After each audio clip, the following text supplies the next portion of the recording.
अब मुझे और क्या क्या देखने के लिए बाकी है भगवान। मेरे लिए मत रोइए स्वामी।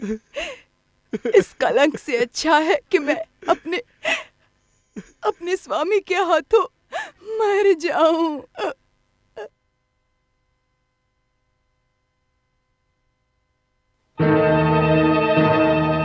तारामती, मेरे मालिक की आज्ञा को पूरा करना ही मेरा कर्तव्य है।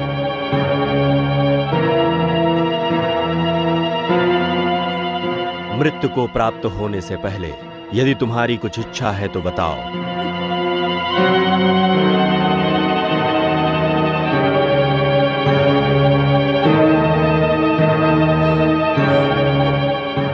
भगवान भी आप है और प्रार्थना भी आपसे ही करती हूँ। जिस दिन से हमारा विवाह हुआ है उस दिन से मैं आपकी ही हूँ। अपना कर्तव्य पूर्ण कीजिए स्वामी।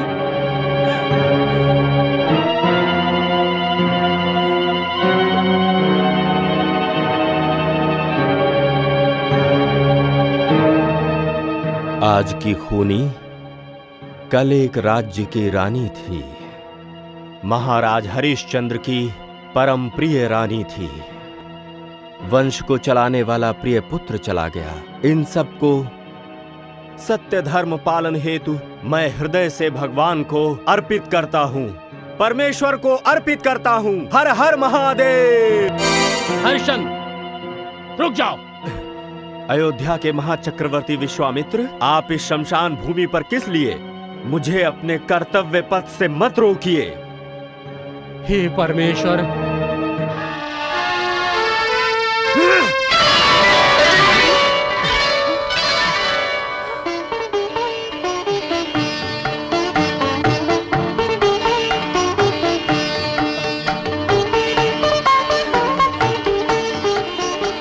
भगवान।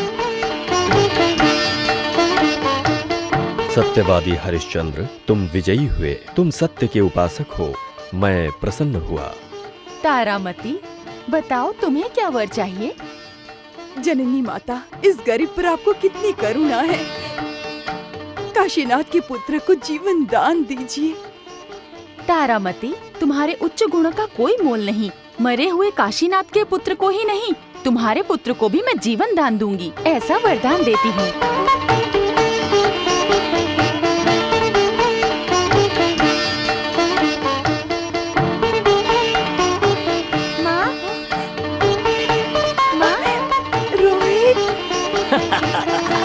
मेरा बच्चा जिंदा।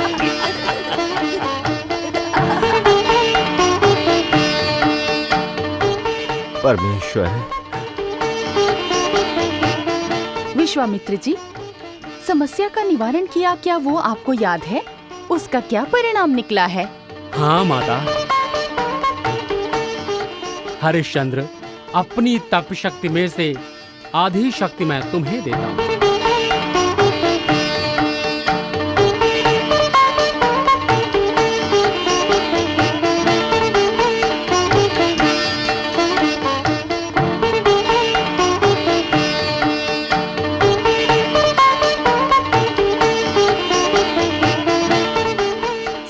पालन करने वाले हरिश्चंद्र तुम्हारी पत्नी और पुत्र को मुद्रा देकर खरीदने वाले प्रभु ही थे। और तुम्हारी दूसरी परीक्षा में शमशान भूमि का मालिक मैं स्वयं ही था।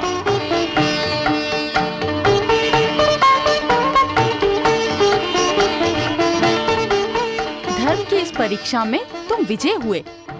तुम्हारी तरह सच्चा त्यागी शिष्य ने वशिष्ठ जी का मान बहुत ही बढ़ा दिया है। हरिश्चंद्र, विश्वामित्र जी का तुम पर क्रोधित होकर तुम्हारी परीक्षा लेने का उद्देश्य था तुम्हारा कल्याण करना। उनका ये उद्देश्य पूरा हुआ और तुम उनकी परीक्षा में विजयी साबित हुए। अब तुम जाकर अपना राज्य संभालो। सत्य पर विजयी हुए चरित्रवान राजा हरिश्चंद्र की, हम सबका गर्व बढ़ाने वाले राजा हरिश्चंद्र की, सत्य पर विजयी हुए चरित्रवान राजा हरिश्चंद्र की।